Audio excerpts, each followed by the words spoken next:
presented by Champion Barbecue Supply, starts now. Hello everyone, and welcome to week 12 of the high school football season, brought to you by Champion Barbecue Supply. It's also the final Blitz of the season as the playoffs start this week.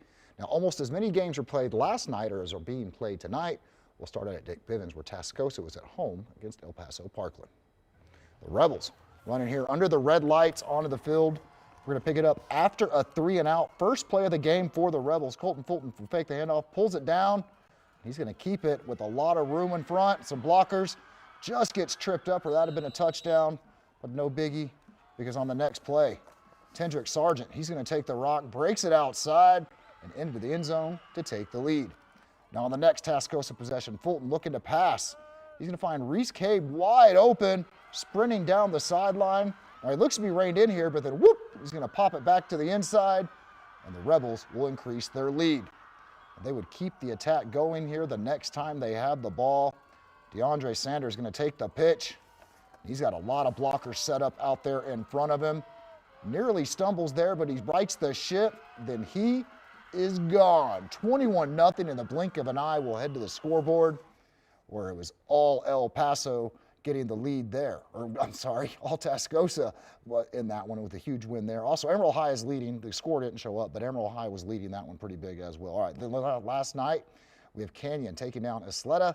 West Plains shutting out Irvin. And then later, we have Randall. They pitch a shutout as well, and Dumas dropping an 80 bomb as well. One more game to get here as Perryton's season comes to an end. All right, now back to last night, where Paladuro hosted El Paso Hanks. And they're coming out under the blue lights. This is on their opening drive. Deuce Reese with the play fake. He'll decide to pull it down. He's going to get this one to the outside and move the chains. Next play now, Raymond Johnson. He's going to take the handoff. He's going to hit the edge, and he's into the end zone as the Dons jump out to an early lead. Now tied at 7 here in the second. Arturo Velasquez, he's going to get this one on the jet sweep. He's going to work his way forward for a first down. A few plays later now, Reese going to swing this one out to Kyron Brown with a nice juke move there. He cuts it upfield, goes through an arm tackle, and he gone. Dons move back in front by 7. And on the next PD possession, they're going to keep it going. Reese, he wants to throw under pressure. Some fancy moves there. He's going to escape it, and he'll move the chains. A little later now in the drive. And Reese, he's going to get under pressure again, but he would escape it. Then it's a jump pass to Eric Mims Jr. Another score. We'll go to the scoreboard here. And it was all Paladuro in that one as they win their first playoff game since 2014. Now to Happy State Bank Stadium, where yesterday Canadian took on Muleshoe. Here they are. It's the Wildcats and the Mules in broad daylight. All right, after a Muleshoe punt, we got Sladen Dickinson here. Nice big gain. And then, whoop, out of bounds. You can add 15 yards on the late hit. Later in the drive, it's Weston Mitchell with the keeper. Wildcats would take the lead. On the Mules' next possession now, it's 4th down. Snap goes over the punter's head, and that one's going to go out of the end zone for the safety, making it 9-0. So now this is the free kick after the safety, and Dickinson going to field it, and he's got a nice little seam set up for him, and he's going to take it back for the score, 16-0 midway through the first. Now the next Canadian possession, it's going to be Mitchell. He's going up top to Junior Cervantes. He's wide open. That would make it 23-0. Let's go ahead and head to the scoreboard on this one. You can see it was all Canadian there. Childress with an 80 bomb as well last night. We have River Road falling to Denver City. It's Slayton over Friona. A couple more here. This is from last night. Bushland over La Mesa. Dalhart with a big win. And then one more for you as Dimmitt falls to Idalou. Well, that wraps up the first quarter of the Blitz, but we still have a whole lot more to come, including our game of the week. Don't go anywhere. You're watching the Blitz.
All right, welcome back everyone to the second quarter of the Blitz. It's now time for our game of the week, brought to you by Aqua One.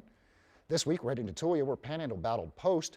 Post is riding a 4-game winning streak, while Panhandle has won 3 straight games in 6 of their last 7. Both teams at 8-2 on the season. We'll head out to Younger Field. Game of the week, presented by Aqua One. All right, here come the Panthers running out with their flags. They're ready for a big one. Lots of offense here in the first quarter. Post would strike first. This is on their opening drive. Randon Curtis right up the gut. And he's gone for the game's first score, but the Antelopes have missed the PAT. It's only 6-0. Panhandle would answer. It was Broxton Robinson goes up to Landon Andrews to the wide open junior. Panthers would make the extra point. They take the lead. Back would come Post, though. And it's the Antelopes here. Landon Garcia goes to Sean Ramos. What a catch there in the corner of the end zone, but they had failed the 2-point try. It's 12-7. Back would come Panhandle. Robinson. He's going to find Landon Crow. The senior running back's got a lot of room there, and he is off for the races there. Another touchdown. Panhandle moves back in front. It's 14-12. And the cheerleaders, they're excited about that one. All right, still in the first quarter now. And Garcia goes up top to Alec Garcia. That would make it 18-14 in favor of Post. Now in the second quarter, Robinson goes up to Andrews, and he's going to get out of the tackle there and in for another score. Be 20-18 at the half in favor of Panhandle. Here, let's check the score. And Panhandle hangs on to win it 35-18. We'll now head back to Tulia, where Drew Powell sending by with Panhandle head coach Dane Ashley. Yeah, thanks very much, DJ. Under the lights here for our game of the week at Tulia High School in Swisher County between Post and Panhandle, and it's the Panthers who come out on top 35-18, joined now by Coach Dane Ashley, and they scored first, you scored. It seemed like it was a boxing match. You guys were taking turns scoring, just throwing punches and jabs, but your defense really came through in the second half. Yeah, they're a really good football team. You know, going into the year, I really thought that this would be a team that we might see in about the third round. They've had some injuries, but they're an outstanding football team. They've got a lot of weapons, and now they came out, they scored first. But our kids did everything we talked about just playing the next play and being resilient and keeping your chin up and weathering the storm, and you get knocked down and get back up. So I could not be prouder of our kids. Yeah, talk about your offense there. It seemed like you guys didn't get rattled. You guys stayed the course, stayed steady, and you guys were able to prevail. Yeah, honestly, defensively, they were loading the box. They did a nice job versus the run in the first half. We had to spread it around a little bit and attack them on the perimeter with some passing game. But our big boys kind of wore them down, and the running game took over in the second half. And I think we had an 11-play drive, and then maybe we had to put together maybe a 8 or 9-play drive, just kind of chewed up the clock. And so credit goes to everybody.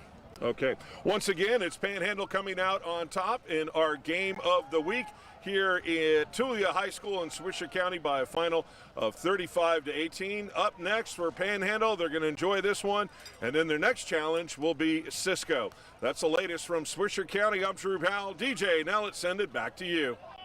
All right, thanks, Drew. We're going to go out to Hereford, where West Texas High battled Abernathy. This is the opening drive of the game. Malachi Waters, he's going to take the pitch. He's going to scamper ahead for a first down. And a few plays later, they're knocking on the door on the goal line. Walter's going to power in, and the Antelopes would take the lead. For West Texas High, they would respond. Cade Winters going to keep this one on the draw. That's a nice gain there, and they'll move the chains. Next play now, Winters. He's going to roll out here and fires this one deep to Cooper Hernandez. He's wide open. That's a big play for the Comanches. Later in the drive now, it's fourth down, and Kelby Sherwood, he's going to dive ahead, and that would keep the drive alive. Then on the next play, Sherwood right up the gut, and he's in for the score. Let's go ahead and check out the scoreboard on this one, as West Texas High all over them there. They move on. All right, now we have New Deal taking on Spearman. This is the Lynx' first possession. Hudson Swan. Wow, he escapes the scrum, gets to the outside. Nice shoulder there. That's going to be a touchdown, but the extra point will be blocked. 6-0 here. Lions with the ball now. And Jackson Atterbury, he's going to make a nice little move there. Gets outside of his blockers, direct in traffic, and he's in. They would go up by 1. So now we're in the second quarter, and Brayson Goodhart, he pounds it into the end zone, 13-7 Spearman. And late here in the second, Lynx added again, Swan for another one. He'll fight his way across the goal line. 2-point try was good. It's 21-7. The Lions, they're going to come roaring back in this one as Dallas Sumner, he goes up to Atterbury. Wow, what a big play there. That would make it 21-14. We'll check the scoreboard. And Spearman comes out on top, winning by 3 scores. Another score here for you as it's Highland Park falling to Newhome. All right, now to River Road last night where Groover battled Lockney. And here come the Greyhounds. They're coming off of a bye week. This is the opening drive for Groover. Briggs Satterfield going to swing it out to Brock Butler. He's got some moves here as he jets forward to move the sticks. Then on the next play, Satterfield finds Turner T-Beast. He's going to cross this one here in front of the line of scrimmage, making a beeline. He's going to outrun everyone to the end zone as the Greyhounds would take the lead. On the ensuing drive, Lockney, they're looking to answer.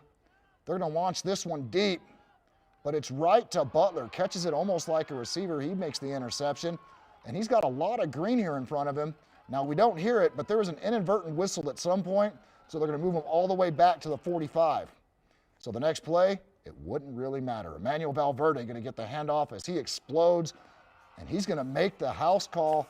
Greyhounds were rolling in this one, and we'll check the scoreboard, and they rolled all night, as did Stratford. We'll keep going through some scores here. It's Belvina. They trail Hell Center in the 4th quarter. Then we have Wheeler with a big win.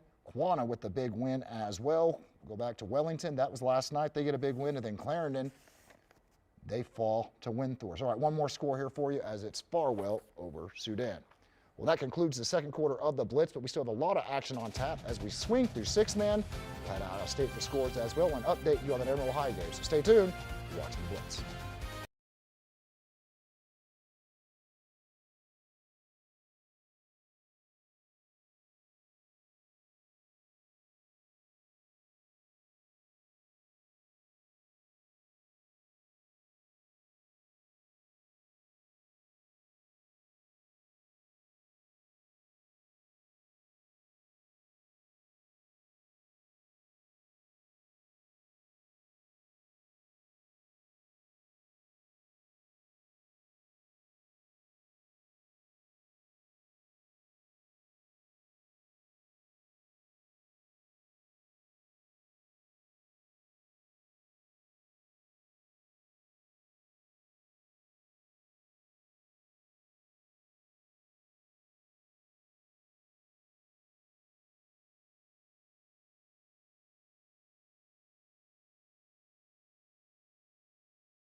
Welcome back to the 3rd quarter of the Blitz, and now it's time for some 6-man action. Last night, Miami and Paducah met in Claude. The combined record for both teams is 17-1, led to Mustang Stadium. And here they are before the game at the coin toss. We're going to pick it up here on the opening drive for Miami. That's a bad exchange, and it's a fumble. Paducah falls on it. Nico Zabata coming up with that one. On the ensuing drive, it's Ethan Garibaldi. He's going to take the pitch, fighting his way to the end zone. Paducah would take the lead, but they missed the point PAT. So back would come the Warriors. Jack Katara with the play fake. Then he's looking deep, finds Noah Homfeld. That'll put Miami on the board. Next Miami possession now. Chance White, he'll take the handoff, ripping off a huge gain here. Keeps fighting. Oh, that's a big swing down there. Miami knocking on the door. Then on the next play, it's Katara looking deep again. Tyler Anderson wide open. That would give Miami the lead. Let's go to the scoreboard here in this one. And it was all Miami getting the win while Valley takes down Northside. One more score here for you as Follette falls to Motley County. All right, let's go to Boys Ranch where it was Booker taking on Spring Lake Earth. The Wolverines' first possession, it's Froylan Agundez. Sorry if I missaid that. He's going to take this one all the way up the middle. Running through some leg tackles there. And they're not going to catch him. Spring Lake Earth jumping out to the 6-0 lead. Now on Booker's first possession, we have Axel Valveda. He goes up top to Corby Vance. What a catch there and into the end zone. That would tie the game up at 6. Then on the Wolverines' next possession, Agundez. He's going to scramble out of some danger. Fires it up. Rober Flores. He's wide open for the score. Let's go to the scoreboard and this one. As you can see, it was Booker coming back to get the win over Earth, while Naz leads in the 4th over Claude. All right, then tomorrow we have Sanjak. They will be playing against Greenville Christian. Now some out-of-state scores here for you as Texoma's season comes to an end, as does Tyrone. A few more. We got Boise City falling to Cyril. And a couple more here for you as Balco Forgan comes. Season comes to an end. Hooker with the big win over Frederick. Now to the land of enchantment. And this is a state championship game as Grady has the lead over Logan. Melrose leading over Tatum. And then we have, this is tomorrow, Texaco takes on Navajo Prep. And then check in on this Amarillo High score, 76-70 in the 4th quarter. Wow, wish that one was here. All right, now it's time for our Play of the Week, brought to you by Glass Doctor. Play of the Week, presented by Glass Doctor. All right, for Play of the Week, we're going to go back to last night here as Deuce Reese with the swing pass to Kyron Brown makes the Madden-worthy juke there. He was gone as he helped lead the Dons to their first playoff win since 2014. We'll wrap up the show after this timeout.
Promotional consideration provided by the following.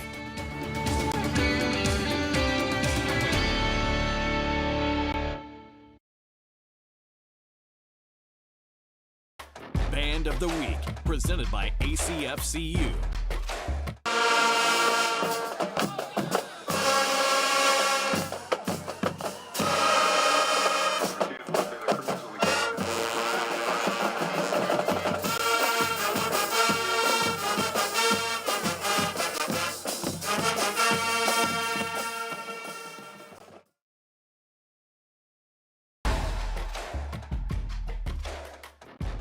All right, welcome back to the final quarter of the Blitz. You just heard from the Tascosa Rebel Regiment. They're under the direction of Justin Knuckles and David Spence. Thanks to ACFCU, who brought us the sounds of Band of the Week each and every week. Friday nights just wouldn't be the same without all the great bands. That's another big another day of college football here tomorrow on ABC. Our usual triple header starting with Notre Dame. They're heading out to Pitt. That one's followed with Oklahoma taking on Alabama. Then the nightcap's a big one for Texas as they head to Georgia. Texas Tech's also back at home tomorrow, getting Central Florida, and Texas A&M hosting South Carolina. West Texas A&M at home tomorrow for their regular season finale against Angelo State. Speaking of WT, both the men and women basketball teams picked up wins today. They're back at the First United Bank Center tomorrow. Lady Buffs there on Sunday. And then Bushland Volleyball, they're playing in the state semifinals tomorrow against Ponder. Best of luck to the Lady Falcons. Well, that wraps up the final Blitz of the season. That doesn't mean our coverage will stop. We'll keep you covered as long as all of our teams are alive. I want to send a quick thank you out to all of our photographers and all the help behind the scenes this year for bringing you the Blitz every week. Have a great weekend, everyone. See you tomorrow.